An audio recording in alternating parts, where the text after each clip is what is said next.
Welcome to the Blue Cafe. We offer stories of infidelity, betrayal, and redemption. Please like and subscribe. Cheers. Now, on to today's story. I bought a stranger a $1,300 phone. So, I'm at Verizon looking for a carrier for my phone. I've been exercising lately and have been looking for one of those armbands or something so that I don't have to hold my phone or leave it sitting somewhere while I have my earbuds in. I've been there for maybe 5 minutes and all the while there is this very loud, very spoiled, very bitchy sounding girl. She had to be early 20s or late teens, giving the one worker in the entire store all manner of grief. With her were two of her friends, an Asian girl and this chubby white girl who definitely looked out of place with them. Loudmouth looked like a black Paris Hilton. Expensive shoes, the hair, the eyelashes, the little dog. She looked like a spoiled rich Instagram model. I thought that came because she originally asked several times if the lady knew who she was. Her little Asian friend looked much the same. The chubby girl looked like she works for a damn living. Her clothes looked like they were bought from Hot Topic. She looked miserable. At first, it's none of my business. Cause it isn't, but this woman was super abusive to the worker. The highlights were, "Are you stupid? I said 512 gigabytes, not this mess. Don't tell me no one called. I know I ducking called. I've been to every one of your stupid stores and you all can't seem to have in stock what you advertise. And of course, what do you not speak of the English?" The worker was some kind of Hispanic woman. She said other disparaging things, but at this point I was kind of cussing her out in my head. Had she been a man, I probably would have. As a black man, I'm doubly offended when I see other black people be bigoted racists. But I really hate this particular kind of bigotry, cause it comes from a place of entitlement. I don't know where I heard it, but the death of progress for the black community is that entitlement in a truly oppressed people. You can't be both. And the truth is, most of us are the former, and the rest are trying their best to be both, since entitlement seems to be an American tradition, regardless of race. I imagine she's been well off her entire life and has never once had to struggle or been told no. I'm certain of it, cause of the way she snapped on her friend who I will call Missy. Missy dared ask Heather, "Sorry if this offends anyone, but I can't think of a name as equivalently white as what her real name was." Heather will have to do to calm down and say, "It's not the worker's fault." I don't know what else she said. They were talking a bit. But Heather went in on Missy's ass. I mean, it's been a while since I heard such a vicious takedown of another human being. Disparaging this woman's family, her looks, weight, and saying that if she was from a better home she'd know that you can't cut these people any slack. Call me biased, cause I probably am. But I never in my life expected to experience this from a black woman. Maybe Candace Owens, but, like in real life? No, never. She then told her friend who, bless her poor little heart, was smiling and trying to take it all, but had that look like she's dead inside, like this is not the first time this has happened, that if she were ever able to afford a real phone she'd understand. Then told her if she worked another job she might be able to swing it. Something I left out in my post, cause it didn't register when I was writing but comes up every time I retell it, is that she rolled her eyes and muttered how Missy was lucky she still let her hang out with her. There was more and I'm leaving out a lot, but this woman talked really fast and sounded like some kind of annoying hummingbird on speed. But that last part really made the Missy cry, because she said she was trying and she was buying a new phone. Upon further recollection, she did have a Verizon bag. Though, the little Asian laughed and told her that wasn't a phone, it was a cry for help. I just want to stop for a moment and ask if I've gotten so old now that I am out of touch. I'm only in my late 20s, but is this real? Is the generation after me monsters? Like, this some real mean girl shit? Like I had to seriously stop and question whether or not I was being punked. I've been bullied growing up. I mean, really bullied. Like only black kid at an all-white private school bullied. Violence, harsh words, terrible shit. And yet, I've never experienced or even seen something like this. Like these are supposed to be this woman's friends. Is this a thing nowadays? I know I've been mostly a homebody, but this seems completely unreal to me. Not just because these bitches were being awful human beings, but their friend was just taking it. Smiling. Trying to laugh it off. Fighting back the tears. I want to scream for her to stand up for herself. This is so unacceptable. Is that how it is nowadays? What am I missing? So yeah, I have a bit of a complex about this kind of thing. I worked very hard to have docu money in my life. I buy expensive toys, retro video games, and whatever takes my fancy. I went to college, did my thing, followed my dream and made good money doing it so I don't have to take no shit from nobody. I used to spend a lot of money eating and on food, fine dining and all that. But my diet killed that, so I got quite a great deal of money for other things. So I get all in my section and decide, I'm not about to let them do this girl like that. I remember how they used to do me when I was younger. My parents were well off, made a ton of money, lived in a big house in the suburbs, and I went to private schools. Still, my dad was the most frugal person on the planet. The black kids I got around when I hung with my cousins may not have been as well off, but they were in Jordans and the white kids were in Converse and Vans. I on the other hand had to wear feelers and JCPenney clothes until I was old enough to get my own job. I know what it feels like to be disparaged based on that. To be treated as less, even by folks who had less than you because of what their parents were willing to buy you. Just, nothing like this.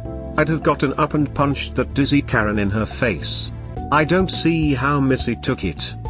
A little thing to know about me, is that I'm kinder out of spite than I am out of any general sense of morality or fair play. I mean, yeah, I wanna do the right thing and I try. But to be honest, I'm more about doing good things to make someone feel terrible, or burst a bubble, than to make anyone feel good. Though this time, I wanted to make this woman not feel like shit. So I go and ask about the phone, the iPhones they do have. They only have a blue one and a Starlight one, 256 gigabytes. Something like $1,200. I walk over to the little white girl and ask if she minds if I approach. Cause, that's a good policy when you're dealing with strangers. She's friendly. I tell her I heard the whole thing and I'm sorry she went through all that. She tries to play it off, say Heather just had a bad day, and all that. I kind of tuned her out when she started sounding like an abused spouse. Anyway, I lie and say I have an extra credit on my account which can get one of those phones for free, and since I'm changing services it will go to waste, and offer it to her. There is no such credit. I'm about to buy this stranger's $1,200 phone. She of course objects and does all things you're supposed to do not to accept such things from strangers, but I'm like, I was once you. I was once in a position where I didn't have and everyone else did, and no matter how hard I worked I never measured up or could get what I wanted. I hoped that by some chance the world would just give me something cause it seemed no one else had to earn it, but I did. It never gave me shit. I never got that moment where it just fell out the sky into my hands. I tell her today is her moment. That I can't do anything about her poor choice in friends, but I can do this. By this time her friends are hip to me interacting with their friend, but aren't coming over. I think they think I'm hitting on her. It takes a bit to get the lady at Verizon to understand what I want to do and to get the girl to give her the information. By the time the ball's rolling, thing 1 and 2 are hip to what I'm doing and come up with all kinds of questions. I ignore them for the most part, assuring them that I don't speak any English. Heather gets mad at me and makes it really racial, saying someone would never do that for a black girl. And I'm looking at her rich, well-to-do looking ass like, you are not about to pull the race card on me. I finish up and give the girl a Merry Christmas. I get asked my name and oddly enough if I'm single by the Asian girl, which was flattering, but I flash my ring and let em know I'm spoken for. Here's where I get a little more specific. Jen seemed intrigued by me and didn't really say much. Missy just kept thanking me.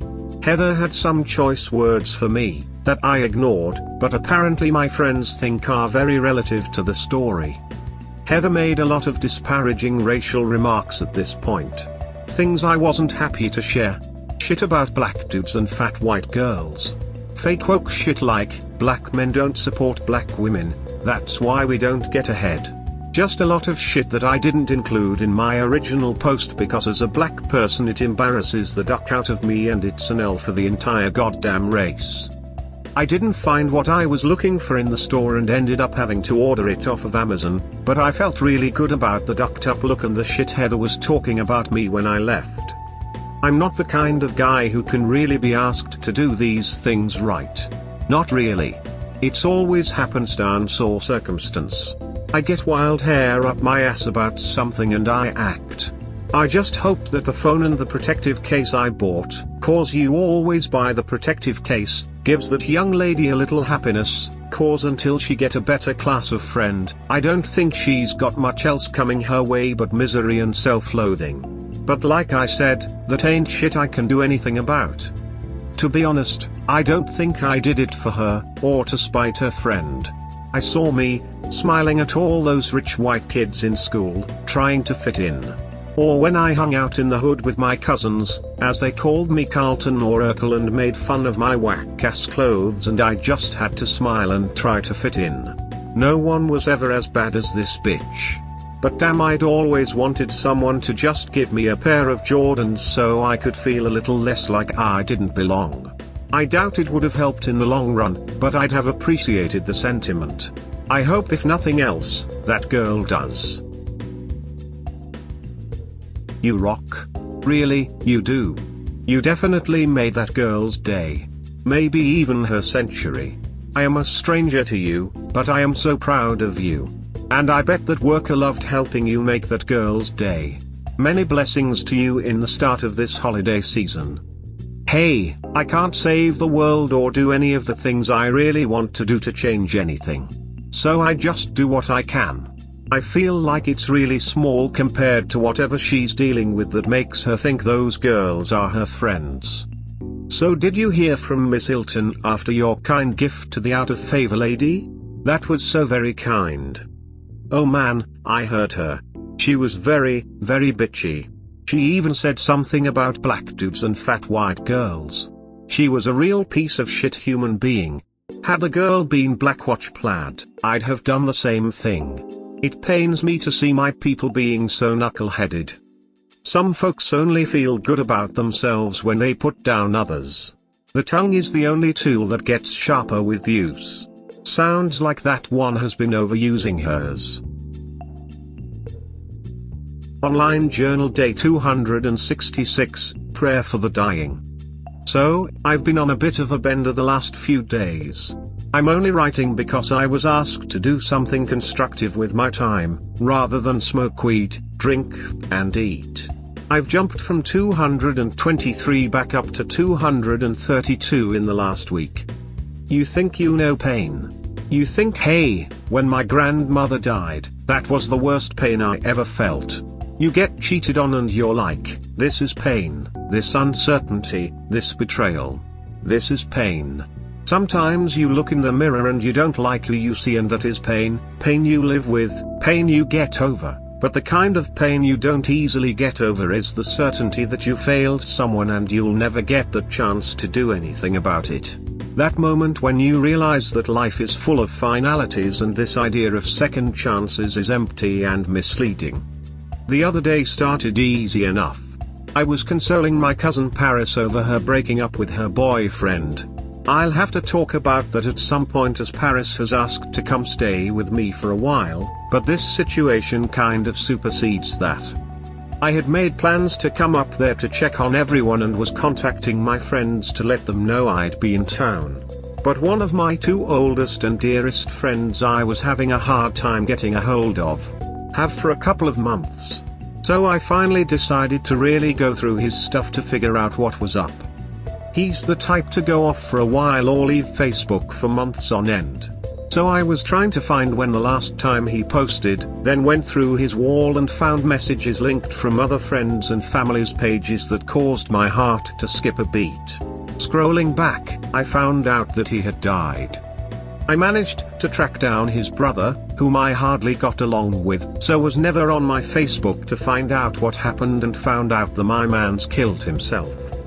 Pain. Just pain. That news was so much worse than any I could have gotten. Had he been killed, had he just died, it would have felt terrible. There are very few people in my life in the guarded places of my heart. Very few people who actually know me. And TBC was one of them. But he killed himself. He didn't call me. He didn't let me know he was thinking about it. He was feeling some kind of way. In the darkest hours of this man's life, I wasn't there for him. He's been gone over a month and I was oblivious, and that shit hurts. The two of us only had one huge argument, when he went abroad for 2 years for work. I was judgmental and against it because he was leaving his daughter behind. He wanted to get some money, but also wanted to get away from her psycho bitch mother. I was judgmental. I felt like he was abandoning his kid. He said that woman was turning him into something he was not. She'd done things I won't name here, picks fights with him, is violent with him. He'd said he'd choked her after a particularly bad fight where she followed him around the house, just ducking with him, slapping him on the head, and then when he tried to leave, threw his keys out the window into the creek. He spent all night looking for them, and he said he got so angry he lost it. I was not sympathetic. You should never hit a woman. I'd say with no personal experience of being in an abusive relationship. I'd seen her be terrible, and terrible to me, and others. She was a frustrating woman, but I'd drawn that hard line and was not supportive of my friend. Just leave her then. I'd say, not knowing that once you share a kid, you cannot be rid of this person or their machinations. We didn't talk a long time after he left, because I just didn't approve of the decision. It took years for us to really reconnect. Things never got better. He fulfilled his promise to his kid, but got sick. Some kind of muscle thingy, I'm not sure. He lost a lot of weight. His eyes look sunken in, and at first I thought he was on drugs when I saw him again, till I saw all the medicines he had to take. Ty wasn't really a big drug user before. He was always in and out of the hospital. I was told what he had, but I really didn't understand how hard it was to live with. How much it changed everything for him. I know he didn't call me when he was hurting, when he was contemplating taking his own life because of what happened years ago when he wanted to go abroad. How I lectured and browbeat him about abandoning his daughter. I didn't get the chance to talk to him, to possibly try to talk him out of this, cause before I was too naive and too judgmental when he came to me with another big decision, and I couldn't see past my own sense of morality to realize he needed to leave before things escalated. Now he's gone and I've lost one of the few people who I truly loved and really knew me. I feel like I was not there for them when they needed me, and I didn't understand how hard what they were going through was. The last year has been hard for me, but never once did I feel like ending it all. What kind of pain was he living with that was his option? That he thought it was the only option? I don't know, but now I'm in pain. And I don't know what to do with myself. I miss my friend and realize that now I will miss him forever. He's gone and not coming back. And it makes me feel like shit. We hope you have enjoyed today's episode. Please comment, like and subscribe. Cheers. Have a wonderful day or night. Wherever you are.